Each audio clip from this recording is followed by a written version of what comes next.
Agreement. अब agreement के बारे में आपको क्या बताया था, there should be mutual consent. Okay, the partner should have a mutual consent when they go into the business. Now partners को अगर हम लीगल पॉइंट ऑफ व्यू से बात करें,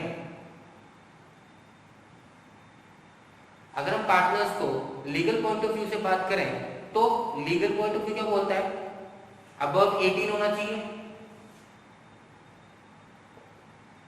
एज उसकी should be sound mind. Sound mind का मतलब आप जो भी एग्रीमेंट में लिख रहे हो उसको वो चीज समझ में आती है, उसको एग्रीमेंट में हर एक शब्द का मतलब पता है। ऐसी कोई भी चीज नहीं है जो उसको समझ में नहीं आती हो, मीन्स दिमागी तौर पे कमजोर नहीं होना चाहिए, अनसाउंड माइंड नहीं होना चाहिए, ल्यूनेटिक नहीं होना चाहिए, ड्रंक्ड पर्सन नहीं होना चाहिए। मीन्स जब एग्रीमेंट कर रहे हो, आपको ड्रंक करवा दिया, आपको नशे में करवा दिया, उससे बाद आपको एग्रीमेंट करवा रहा है, वो एप्लीकेबल नहीं होगा। ठीक है, वो एग्रीमेंट वॉइड हो जाएगा। क्या हो जाएगा, वॉइड। वॉइड मतलब इलीगल, वो उसको कैंसिल कर दिया जा सकता है। क्लियर है। तो इसी पॉइंट पे एक क्वेश्चन कई बार बनता है। क्वेश्चन क्या है, can a minor be a partner.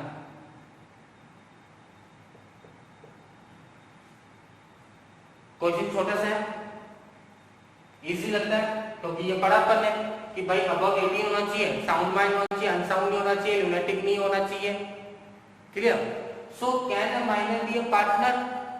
अब माइनर मतलब उसकी एज क्या है, 18 बिलो है, तो ऑब्वियसली वो पार्टनर नहीं बन सकता। सिंपल सा आंसर नो। पर एक प्रॉब्लम है, हो सकता है, कब हो सकता है ये इंपॉर्टेंट है डिफाइन करना।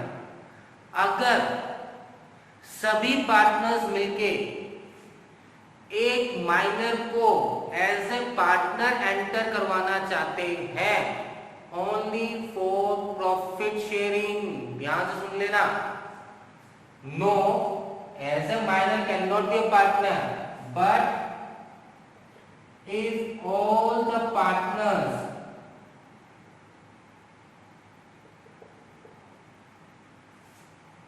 mutually agreed,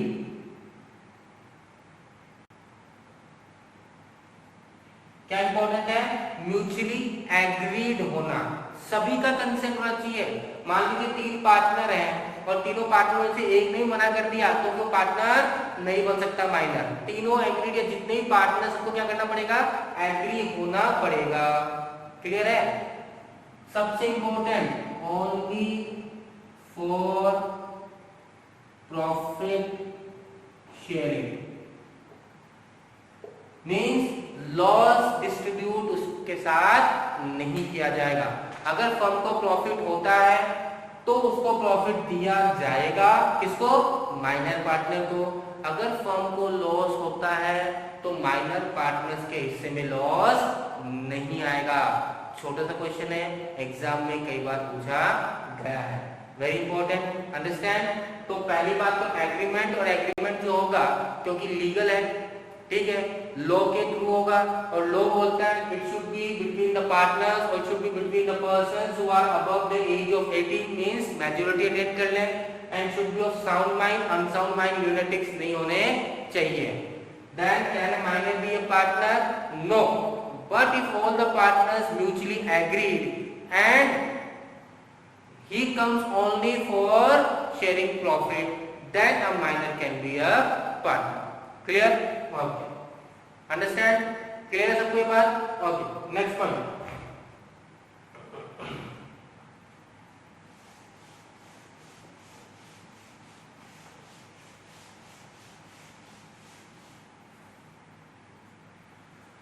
So हमने पढ़ा कि माइनर पार्टनर नहीं हो सकता, पर अगर सबने एग्री कर लिया है, सब एक्सेप्ट करते हैं प्रॉफिट पर्पस के लिए, तो उसे एंटर कर लिया जाएगा। क्लियर है। नेक्स्ट जो मैं फॉर्मेट बताने जा रहा हूं आपको आज, बहुत इंपॉर्टेंट है, क्योंकि इस फॉर्मेट के बेसिस पे ही हम पार्टनरशिप के आगे चैप्टर्स कंप्लीट करेंगे। उस फॉर्मेट का नाम है पीएनएल अप्रोप्रिएशन।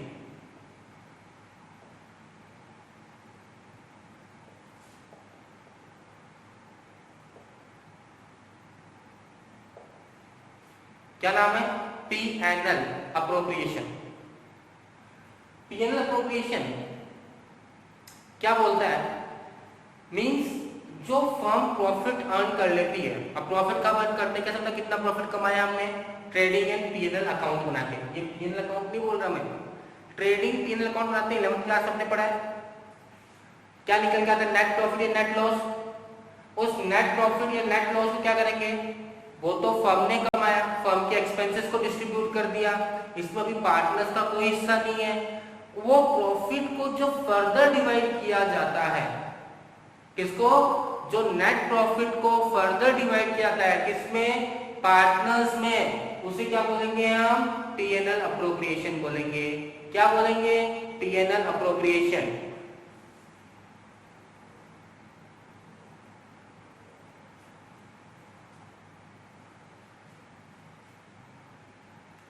कैसे स्टार्ट करेंगे?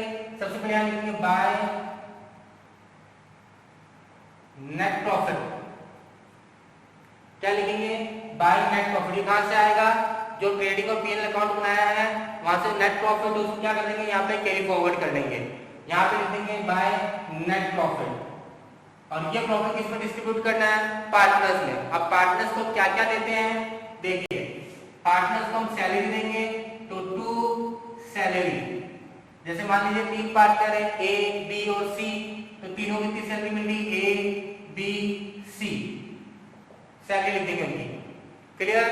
आगे बात समझ में? ठीक है।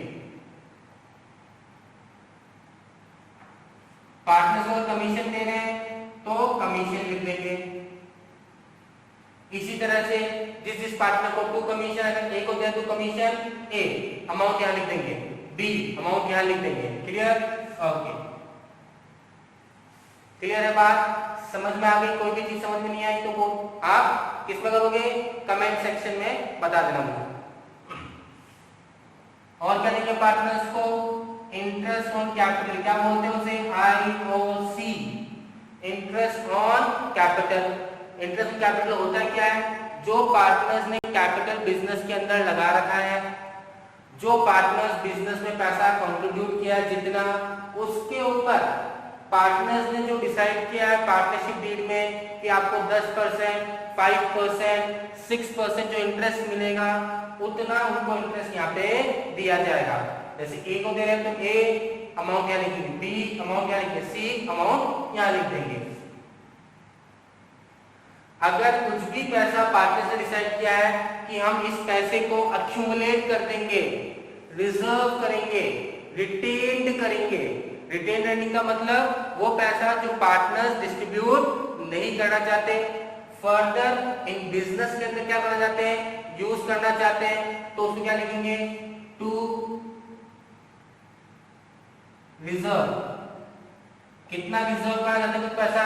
क्वेश्चन में एक्सप्लेन क्या होगा? 10%, 20%, और उस प्रॉफिट का उतना परसेंट क्या करेंगे? यहाँ पर लिख देंगे। आगे क्वेश्चन में क्लियर है? Okay.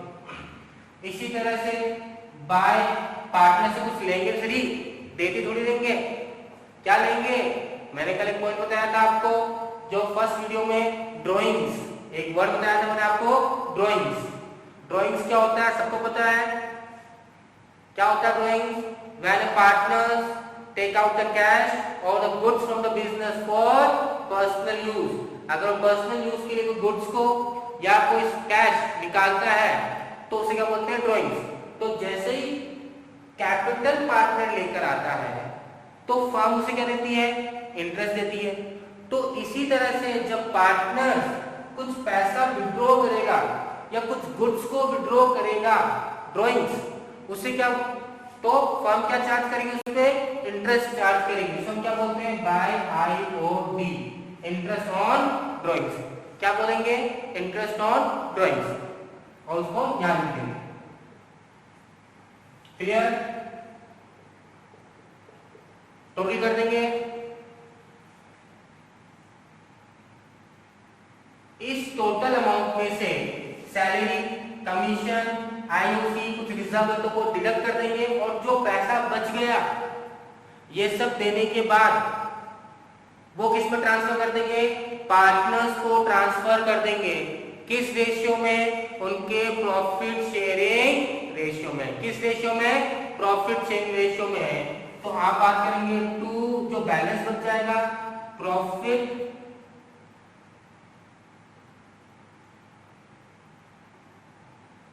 Transfer to partners capital account. A B जितने पार्टनर का जो रेशियो है, जो अमाउंट इसमें से इन सबको लेस करने के बाद बचेगा, टोटल ऑफ क्रेडिट साइड के माइनस कर देंगे ये सब। उसके बाद जो अमाउंट बचेगा क्या करेंगे? प्रॉफिट शेयरिंग रेशियो में डिस्ट्रीब्यूट कर देंगे। क्लियर है? आगे बढ़ने में प्लीज नोट डाउन कर लीजिए इसको, बहुत इंपॉर्टेंट है। आने वाले सभी चैप्टर्स के अंदर पीएनएल अप्रोप्रिएशन बनेगा, उसके बाद ही आपके क्वेश्चन सॉल्व होंगे। अगले वीडियोस, एक या दो वीडियोस के बाद या अगले वीडियो से हो सकता है मैं आपको क्वेश्चंस दूंगा, और ये फॉर्मेट बहुत इंपॉर्टेंट होंगे। वर्कशीट मिलना चालू हो जाएगी, अगर आपको फॉर्मेट आएगा तो ही आप कर पाओगे, वरना नहीं कर पाओगे। मेरे पुराने वीडियोस को आप देखते रहिए। कोई भी प्रॉब्लम है तो आप कमेंट सेक्शन में मुझसे पूछ सकते हैं, और अगर आप नहीं पढ़ रहे तो आप अपनी सबसे बड़ा नुकसान खुद कर रहे हैं। प्लीज नोट डाउन कर लीजिए।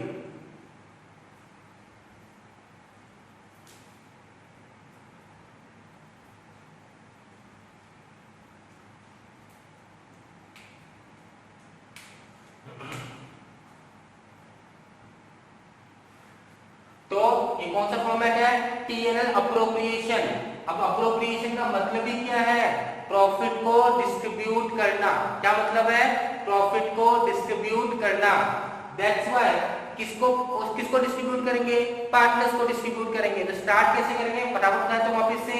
नेट प्रॉफिट जो कहां से निकल के आया होगा? ट्रेडिंग और पीएनएल अकाउंट से। ट्रेडिंग पीएनएल अकाउंट से प्रॉफिट यहां लिख देंगे। By IOD interest on drawing, अगर पार्टनर्स में चार्ज कर रहे हैं तो ये सब टॉपिक समझाऊंगा आगे फर्दर में। आईओडी, आईओसी, कमीशन कैसे निकालेंगे, रिजर्व्स को लेकर कैसे निकालेंगे, ये सब एक एक टॉपिक है। ठीक है? सैलरी, कमीशन, और जो पार्टनर्स को देना वो कहां देंगे? डेबिट साइड में देंगे पीएनएल अप्रोप्रिएशन के, और जो लास्ट में बच जाएगा सब डिस्ट्रीब्यूट करने के बाद उसको पार्टनर्स में क्या कर देंगे? डिस्ट्रीब्यूट कर देंगे। किस रेशियो में डिस्ट्रीब्यूट करेंगे? प्रॉफिट शेयरिंग रेशियो के अंदर डिस्ट्रीब्यूट करेंगे। क्लियर है क्या? आगे बढ़ सकते हैं? ओके। तो एक डिफरेंस और बन जाता है, जैसे मैं पीएनएल अप्रोप्रिएशन बोलता हूं, दो वर्ड यूज किए जाते हैं। एक वर्ड होता है चार्ज अगेंस्ट प्रॉफिट, और एक होता है अप्रोप्रिएशन ऑफ प्रॉफिट। दोनों में क्या डिफरेंस है? छोटा सा डिफरेंस है, समझ लीजिए।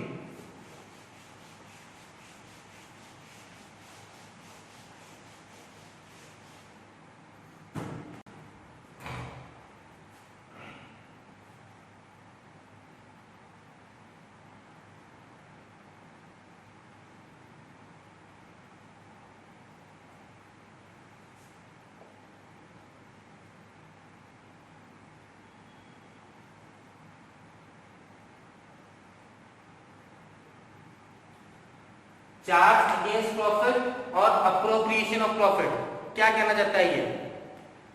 वो सभी एक्सपेंस और वो आइटम जो ट्रेडिंग पीएनएल के अंदर शो किए जाते हैं, वो सब क्या कहलाते हैं? Charge against profit. बात समझिए। इंटरेस्ट ऑन लोन जो बैंक से लिया हो, इंटरेस्ट ऑन लोन जो पार्टनर से लिया हो, क्योंकि वो क्या है? प्रॉफिट को जनरेट करने के लिए खर्चा किया गया है। ऑफिस रेंट, स्टाफ की सैलरी, पार्टनर सैलरी की बात नहीं कर रहा, स्टाफ की सैलरी। तो anything, any item which is related to trading in PNL is charge against profit. Appropriation of profit which is means distribution of profit. जो PNL appropriation वो क्या है? अप्रोप्रिएशन ऑफ प्रॉफिट है। प्रॉफिट को क्या कर रहे हैं? डिस्ट्रीब्यूट कर रहे हैं। किस में डिस्ट्रीब्यूट कर रहे हैं? पार्टनर्स में डिस्ट्रीब्यूट कर रहे हैं। कैसे कैसे? Salary, IOC, commission, that is appropriation of profit.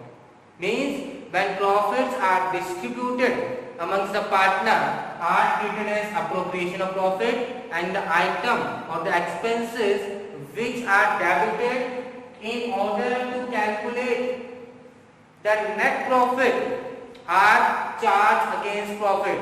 Depreciation, interest on loan to both, whether taken from the bank or whether taken from the partners. Okay. Then staff salary, office rent. Okay. For other expenses, that selling and distribution expenses, all are the part of trading in P&L. आप 11 class के अंदर financial statement पढ़ा है, financial statement with adjustment without adjustment पढ़ा आपने, उसमें जो PNL बनता है वो पीएनएल में जितने भी आइटम होते हैं वो सब क्या कहलाएंगे, चार्ज अगेंस्ट प्रॉफिट। मींस वो सभी आइटम जो ट्रेडिंग पीएनएल में आते हैं वो क्या कहलाते हैं, चार्ज अगेंस्ट प्रॉफिट, और वो सब आइटम जो पीएनएल अप्रोप्रिएशन में आते हैं वो क्या कहलाएंगे, अप्रोप्रिएशन ऑफ प्रॉफिट। क्लियर है क्या? आज इस वीडियो में हमने 3 पॉइंट्स कवर किए। पहला पॉइंट हमने लिया can a minor be a partner, agreement को समझा हमने, 18 अबव लीगल जो लॉ बोलता है वो समझा हमने, ठीक है। दूसरा पॉइंट सबसे इंपॉर्टेंट जो हमने फॉर्मेट सीखा that is PNL appropriation, clear.